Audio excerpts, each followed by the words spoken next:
Europe 1. Une info, une enquête, un défi. C'est le challenge Vermus. Bonjour Paul. Bonjour Laurent. Comment Bonjour vous à allez? Salut Paul, Pas ça mal, va pas mal. T'as passé une bonne semaine? Ouais. Une bonne semaine, on en est quoi, au milieu de la semaine. Est-ce que c'était bien les enregistrements de tes émissions? Oui. Ça s'est bien passé les émissions cette semaine? Oui, j'ai fait une émission sur les vieux, les seniors sont des Superman et des Superwoman. Non. Ah bon? C'est pas vrai. Claude nous en a pas parlé du tout. Non, mais c'était quand ça? Bah, c'était aujourd'hui à 13h en direct, hein. Ah ouais? Là ce midi? Eh oui, eh oui. Eh En oui. direct à 13h? Et vous savez ce qu'il a fait? Non, Il m'a donné du champagne. c'est pas vrai. Du champagne dans la loge du maquillage. Non, du ça a champagne commencé chez pendant toi, il en a mis l'émission. partout sur le trottoir, dans le taxi. Bah, tu serais pas venu sinon. Hein. Claude sera dans l'émission aujourd'hui alors. Ouais, c'est une émission en plus sur les, Enfin, a les- été. le sexe et le troisième âge, le travail et le troisième âge, et le quatrième âge d'ailleurs, parce Oui. que j'avais Roland Dumas qui est pas de première jeunesse non plus, hein. Elle nous a dit que c'était sur France 3 banlieue. Non, je l'ai mis à ma droite, et durant toute l'émission, ça a été ma protégée, elle pourra jamais C'est dire le vrai, mon contraire. amour, c'est vrai, mon boubouliki. Bon, en tout cas, ça l'a démoralisé, Claude. C'est vrai. Non, je vais préparer une voiture, je vais préparer le champagne, Oui, je l'ai tenu oui. par le Eh ben bras. alors, Claude, vous êtes méchante langue alors. hein. Oui, mais Non, tous ces mais- vieux, ça l'a déprimé. Voilà, c'est ça. Elsa Fayer nous a rejoint. La princesse Elsa est là. Oui, qui remplace l'homme gastro. C'était une gastro. Oui, c'est une Franchement, gastro. je l'ai pas croisée alors. Paul, premier challenge, première enquête du jour, l'arrivée de Free. Alors s'il y a bien un mec qui a réussi sa promo hier, c'est le PDG de Free. Hein. Ça c'est assez incroyable. Dans la téléphonie mobile, tout le monde parle de changer d'opérateur. C'est votre cas, Elsa? Bah j'en peux plus là, mais je suis abonnée à 24 mois là. Ah oui, J'ai 20 dû re-signer Ah 24 oui, mois. faut J'ai tout un payer. téléphone qui a fini Aïe. dans la cuvette des toilettes. Dès qu'on rechange de téléphone, en fait, il vous recloque pour des mois. Il vous recloque? Ouais. Ouais. Bah déjà c'est fait chez moi. J'en ai déjà 3, mais là j'ai été recloquée une 4e fois. Qui va changer? Vous allez changer, Yann Moix? Je vais prendre un portable, j'en ai marre du fixe. Free, en tout cas, a fait vraiment fort hier. C'est vrai qu'on ne parle que de la révolution Free en question dans le Parisien aujourd'hui. Alors, avec des statistiques à la clé, hein, 64 millions de mobiles en France, quand même. hein, 64 millions de téléphones mobiles. 8,1 millions d'abonnés libres d'engagement. Et alors, il y a des chiffres qui sont assez étonnants. Là, je vois 102%, moi ça me fait toujours rire quand ça dépasse les 100%, 102% de taux de pénétration du mobile en France. Ouais, ça fait rêver, ça. Qu'est-ce que ça veut dire, ça? J'aimerais bien que vous m'expliquiez ça, Paul. Appelez des experts et on va demander. Qu'est-ce que ça veut dire que des gens- 102% du taux de Il y a presque pénétration? 80 millions d'abonnés en France. Il y a plus d'abonnements que de Français, je crois. Ah, vous croyez que c'est Ou alors, ça? il y a plus de bah portables oui, que de c'est France. ça. Il y a plus de il y a des gens qui plus ont d'abonnés. Qu'est-ce que ça veut dire? Il y a des gens Il y qui a ont deux abonnements. Il y a Deux, des gens qui trois, ont deux quatre abonnements. portables. Vous qu'il y a avez une ligne professionnelle et une ligne personnelle, Laurent. Ça voudrait dire ça, taux de pénétration du mobile, ça veut dire ça? Je vérifie. Oui, vérifiez. Je vérifie, c'est tout. ouais, On voilà. veut savoir. Et puis, bien. comment ils vont réagir les autres face à Free? Vous pourriez nous le dire aussi. Hein. Ah oui. Il paraît que c'est pas les mêmes numéros pour appeler les flics. Les flics, c'est quel numéro pour appeler les flics? 17. C'est 17. Bah, là, c'est pas pareil. Ah bon? là là, Ah, c'est pratique, ça. Ah oui. C'est poulet frit. ça. Ouais, elle est bien, elle est bien, elle est bien. Bah, je vous ai bien eu quand même. Ah ouais, on a plongé. Vous avez plongé. Paul, deuxième enquête. Ouais. La faute d'orthographe à la une de Libération Extra. lundi. J'en ai reparlé ce matin sur Europe, là, à la fin de l'émission de Bruce, tout ça. Mais c'est vrai quand même, c'est incroyable parce que j'ai l'impression qu'ils n'ont pas fait ne serait-ce qu'une petite excuse, un petit Ils ont eu la Théon. petit rectificatif, quoi. 30% n'exclurait pas de voter Le Pen. Il y a un E en trop, c'est n'exclurait pas, on l'a dit, redit Ah déjà hier. Oh, c'est pas grave. Bah, c'est pas grave, si Non, quand même. si, la une Ah, du ça fait rien. Libération. Un titre énorme comme ça, quand même, c'est embêtant. personne. Le verbe excluer n'existe pas, vous voyez, oui. Ça rachète la fois où ils avaient écrit interpellé avec 2 L, ce qui était le bon orthographe, et où Jacques Toubon avait été le premier à frimer en disant il y a une faute d'orthographe à la une de Libé alors qu'il n'y en avait pas. Mais il a pas tout bon, tout bon. Elle a bien fait de venir. Elsa Fayer, bravo.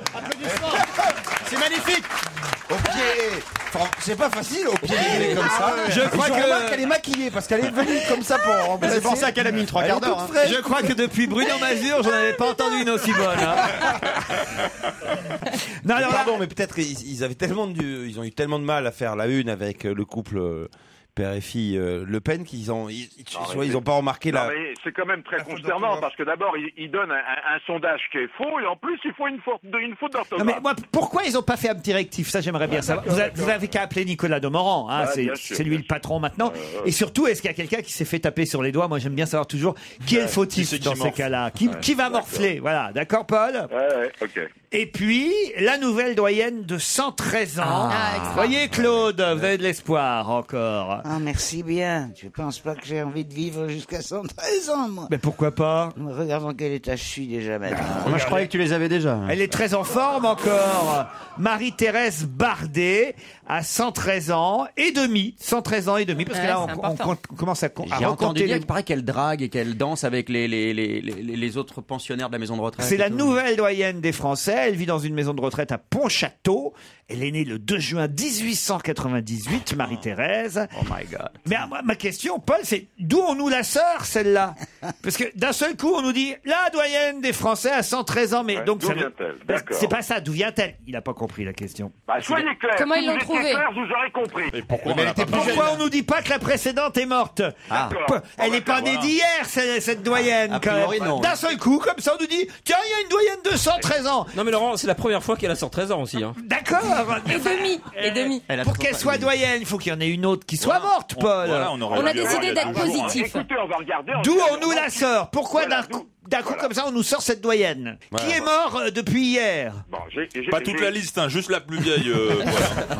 Non, mais c'est un vieux truc, hein, c'est un marronnier. Hein. Chaque année, on a nos doyens, et puis au bout d'un moment, ils disparaissent. Hein. Bon, Non, mais d'accord, Paul, mais d'habitude, ça se passe dans l'ordre. Il y a un truc classique, on nous dit machine, machin, nanana, c'était la doyenne, elle est morte. Puis le lendemain ou le surlendemain, on nous dit La voici nouvelle nouvelle doyenne, Ouais, c'est c'est vrai. machin. Là, on nous sort une nouvelle doyenne et on n'en a pas une qui a été mourue.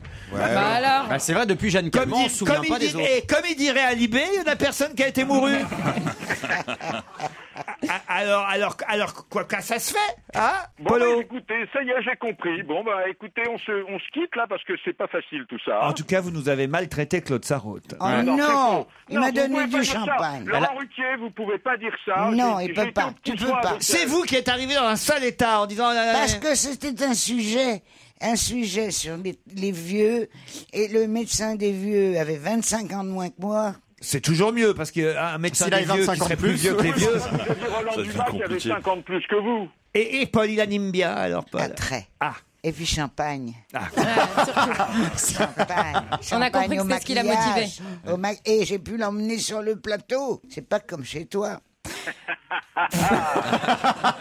Paul, vous les faites boire pour leur faire dire n'importe quoi, en fait. Hein. Mais non, mais enfin, pour avoir une bouteille de champagne sur France 3, il faut la commander 8 jours avant et on la paye en 5 mensualités. Hein. Ah ouais. Allez, Paul, on vous remercie. À tout à l'heure, 17h20, 25.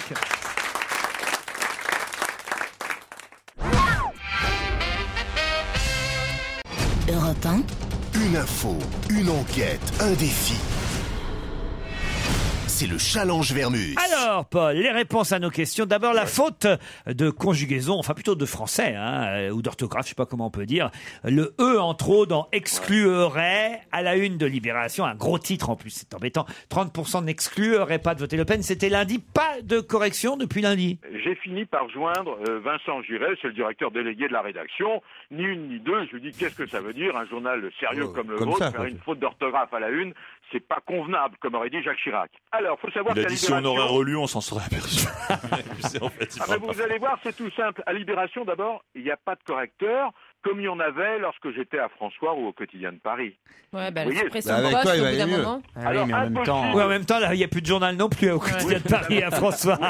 Alors, impossible de taper sur les doigts du correcteur puisqu'il n'y en a pas. Il y a un logiciel qui corrige les fautes d'orthographe. Vous n'allez pas taper sur le logiciel. Alors, il faut savoir que tous ceux qui étaient de permanence dimanche soir se sont fait taper gentiment sur les doigts par le directeur de la rédaction. Alors, aujourd'hui, il est trop tard. On est quoi? On est mercredi, donc il est trop tard pour faire un rectif demain, jeudi. S'il y avait un rectif à faire, il aurait fallu le faire mardi matin. à Mais la pourquoi ils l'ont première pas fait mardi? Ils s'en sont pas aperçus entre lundi et Parce mardi? Si, ils s'en sont aperçus, mais pour eux, c'était pas une affaire d'État. Désormais, la rédaction sera plus vigilante sur l'orthographe. De toute façon, moi, je me suis amusé à poser la question à des académiciens comme Jean-Marie Roire. Ils auraient fait exactement la même faute. Hein. Ah, c'est vrai? Je défie quelqu'un de vous confirmer qu'il y a un œuf. Vous voyez, personne ne le sait. Il faut vraiment être un spécialiste, un expert. Non, il n'y en a pas de...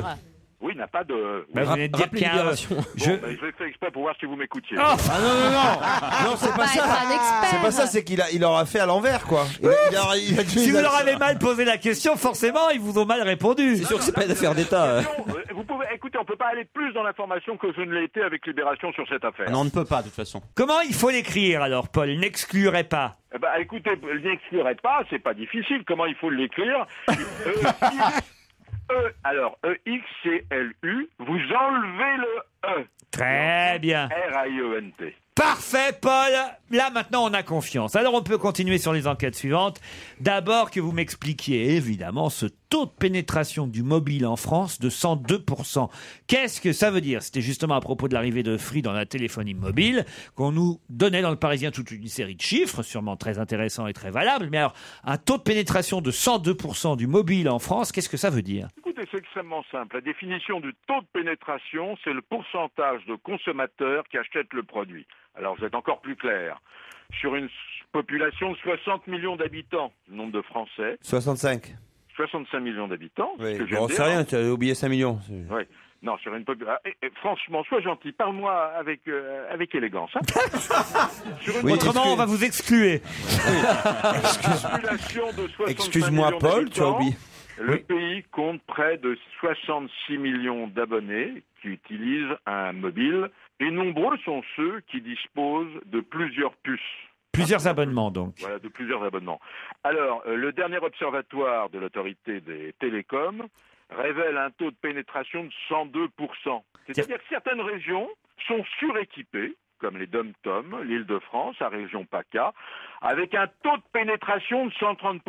Vous voyez le nombre de gens qui ont 2-3 puces, enfin 2-3 abonnements. Hein. Plus de téléphones que de gens, quoi, en fait. Alors, les champions sont la Guadeloupe, la Martinique, la Réunion. Ah oui? Mais certaines régions, Laurent, ont un taux de pénétration très bas, comme Saint-Pierre-et-Miquelon, 58%, une personne sur deux, quoi, en gros, un portable. L'Auvergne, la Franche-Comté, qui ont des taux assez bas. Alors, qu'est-ce qui va se passer maintenant? Alors, vous savez, les forfaits appels illimités. Alors, vous avez Orange à 68 €, SFR 65 €, Bouygues 63,90 €, je ne vais pas vous donner la liste. Toutes ces entreprises vont réagir face aux offres de Free. Elles sont d'ailleurs au plus haut niveau en séminaire exceptionnel pour savoir quelle sera la réponse. Je trouve que là, vous avez fait du bon travail, mon Paul. Hein. Ah, oui. Ça va se gâter, à mon avis, avec la nouvelle doyenne de 113 ans. Ah, on en veut des D'où infos, elle sort, cette nouvelle doyenne, alors qu'on nous a pas dit que l'ancienne doyenne était décédée? Attendez, vous savez que je sais beaucoup de choses, Laurent. Oui. Alors, il y avait 12 anciennes doyennes prétendantes au titre. L'une s'appelait, vous n'avez jamais entendu parler, Marie Diaz, née en Algérie, à Sidi Bel Abbès. Elle est morte à 113 ans, à l'automne 2011. Elle résidait à La Réunion. Vous avez une autre centenaire, enfin une autre doyenne, Marcelle Narbonne. Elle aussi rapatriée d'Algérie, elle habitait Argelès-sur-Mer. Elle est décédée le 1er janvier à 113 ans. Si Marie-Thérèse Bardet, l'actuelle doyenne, apparaît comme par enchantement, c'est que seules les familles peuvent décider de faire connaître de leur vivant l'existence de leurs parents. Alors on ne peut pas dire, Laurent, que Marie-Thérèse est la doyenne des Français, on peut juste dire que Marie-Thérèse est la doyenne connue des Français. Parce que qui vous dit qu'il n'y a pas des familles, des nombreuses familles... qui cacherait qui plante une nana qui a 132 ans, tu vois. Ouais. Voilà, alors, c'est dingue. Alors, il faut savoir que les services... Claude, on leur dit rien. Hein. Il faut savoir... oui, il faut savoir que les services publics ne délivrent pas de renseignements concernant l'état civil des citoyens. C'est interdit. Celle-ci, en tout cas, la dernière, la Marie-Thérèse, qui a 113 ans, elle a l'air d'avoir vraiment la forme. Hein. Il y a une de ses enfants qui parle, qui a 78 ans, elle, son nom. Oui, forcément, oui, c'est ça. Ça fait des chocs. Sa Hein, petite dernière. Sa petite tête blonde. Elle dit, si elle a, écoutez bien ça, Claude, que ça vous serve de leçon. Si elle a tenu jusqu'à cet âge-là, c'est parce qu'elle ne boit que de l'eau. Elle n'a bu que de l'eau. Eh ben, merci bien. Ça, c'est pas mal, alors. Vive 113 ans pour boire de la flotte. C'est ce qu'a dit d'ailleurs mon copain, là, Roland Dumas. Ouais. Il est tout fier et tout content. Il a 87 ou 8 ans, je sais plus ce que nous a dit Paul. Eh ben, il Avec dit, sursis. et comment vous faites pour être toujours en forme? Je ne fume pas, je ne bois pas, je ne... Alors, Mais en revanche, qu'est-ce que j'ai Ça entretient bien. même il a avoué qu'il baisait peu. Ah, c'est vrai. Ah bon? Un nouveau terme vient d'apparaître. Oui. Qui est à l'INSERM et dans le dictionnaire, vous le verrez bientôt. En un seul mot, le terme super centenaire qui est utilisé pour les personnes qui dépassent 110 Les 200 ans. Ah, t'imagines? Super centenaire. Super centenaire. Super centenaire. Bon, en tout cas, vous avez bien bossé aujourd'hui, Super Vermus.